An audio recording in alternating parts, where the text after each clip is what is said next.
come back to the issue of the corrupting influence or the corruption or the Nigerian factor as being that, okay, some people say actually that one of the biggest exports from Nigeria will be the corrupting influences of other government officials or government incompetencies or government, compromises.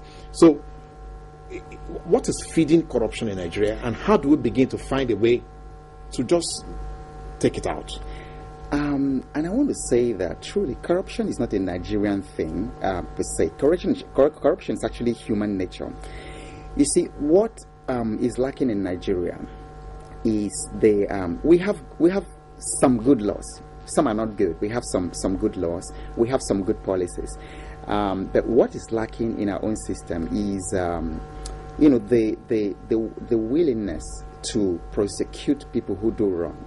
So when someone does wrong and is not prosecuted and is actually hailed, even in the villages, and his people hail him for that, you make it a culture.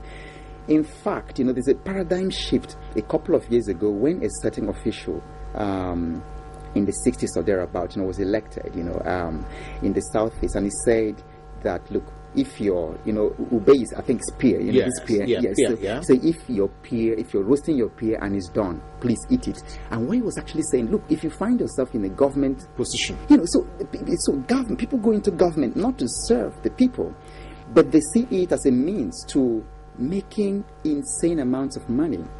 So then again, I've seen a lot of other connections, areas that we're not looking at, angles that we're not looking at when it comes to this corruption in Nigeria. The corruption actually starts, first of all, in the home. Then it progresses in the schools because the classroom is corrupt. Now, hardly would you see students taking any major exams, without all kinds of cheating, all kinds of things, and this is institutionalized in schools. Now, these are the same people that will go, they will cheat in school, they cheat through their education, and then come. In fact, when we were doing one of our Shell aptitude tests, and in fact, the Chevron aptitude test, people came, even at that level, and were trying to cheat in the hall. And I remember the invigilator that day, in fact, she got so tired that she said, look, if I get you again, you're out of it. And these are people that have PhDs, masters, and parents. And I tell you. So when we talk about corruption, we're looking at only government office holders. The truth is, it actually starts from the home, because many people who are not stealing a billion naira are not stealing a billion naira because they don't have the chance, the opportunity to do. If you put them there, they will do the same thing. So it's something that actually starts. Then you see, a parent is making a phone call, like a mother was making a phone call. She was here in Lagos in the room, and she was talking to somebody, and then she said, okay, we just arrived in Abuja, our plane just arrived, so, another, I'm in Abuja, another. So the little girl, the 7-year-old who actually told this story, she was like, my mom is here.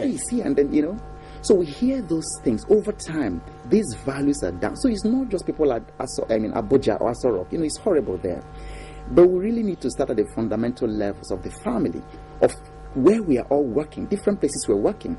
So it's the same trend. So if somebody is actually taking a bribe of 5,000 naira just because that's what he has access to, if he's made a minister and he has an opportunity to do 5 billion, he would